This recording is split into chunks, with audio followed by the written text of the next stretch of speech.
मंदिर एक ऐसी जगह जहां जाकर हो जाते हैं सभी नतमस्तक।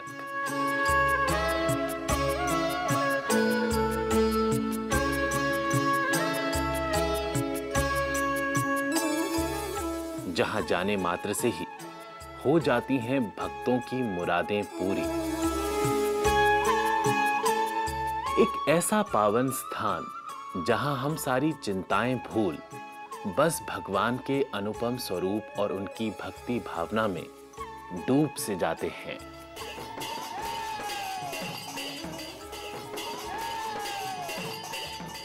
अक्सर हम पूजा के दौरान भगवान की परिक्रमा जरूर करते हैं।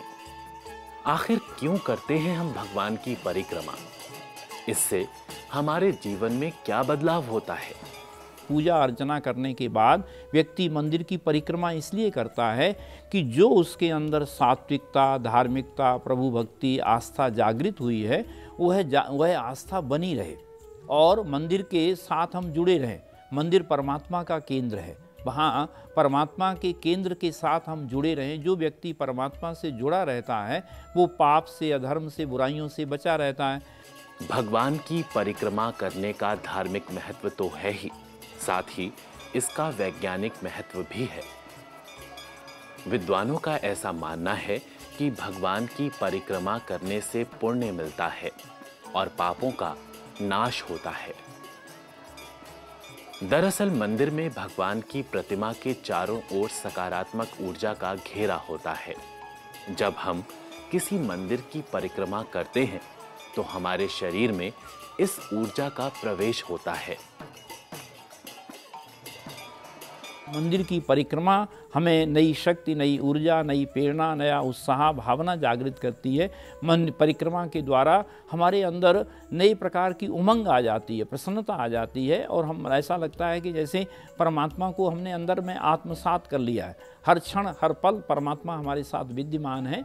तो वास्तव में हमारे भारतीय परंपरा में मंदिरों की परिक्रमा का, मंदिरों के साथ जुड़ने का, मंदिरों की पूजा अर्चना करने का विशेष महत्व रहा है। ऐसा कहा गया है कि भगवान की प्रतिमा की परिक्रमा इसलिए की जाती है ताकि हमारे अंदर पॉजिटिव वाइब्स का समावेश हो और किसी तरह का बुरा असर हमारे शरीर पर ना पड़े। मंदिर में प्रवेश करने से हमें असीम शांति मिलती है और हम भक्तिमय होकर बस भगवान का ही गुणगान करते हैं। मंदिरों की परिक्रमा के द्वारा हमारे शरीर में परिवर्तन आता है।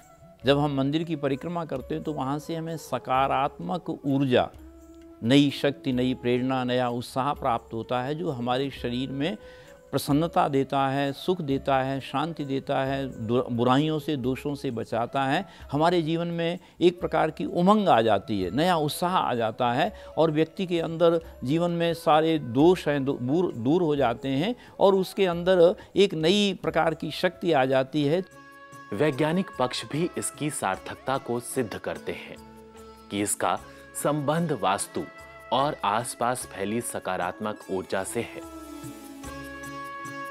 इसका एक महत्व ये भी है कि भगवान में ही सारी सृष्टि समाई है।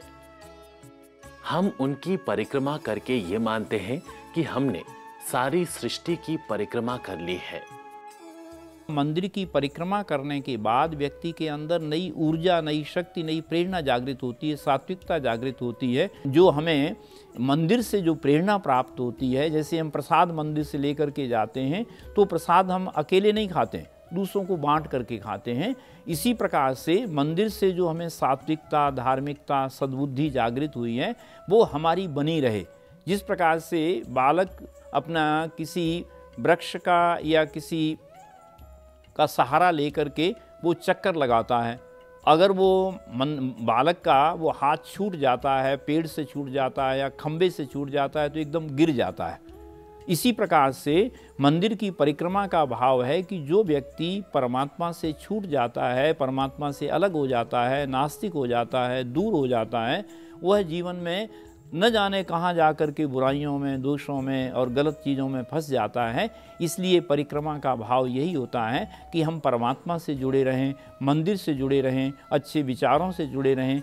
भगवान की परिक्रमा, उनकी पूजा, उनकी भक्ति लोगों में शक्ति और एक दूसरे में प्यार की भावना को बढ़ाने का काम करता है। साथ ही साथ उनमें खुशी और शांति का भी संचार करता है।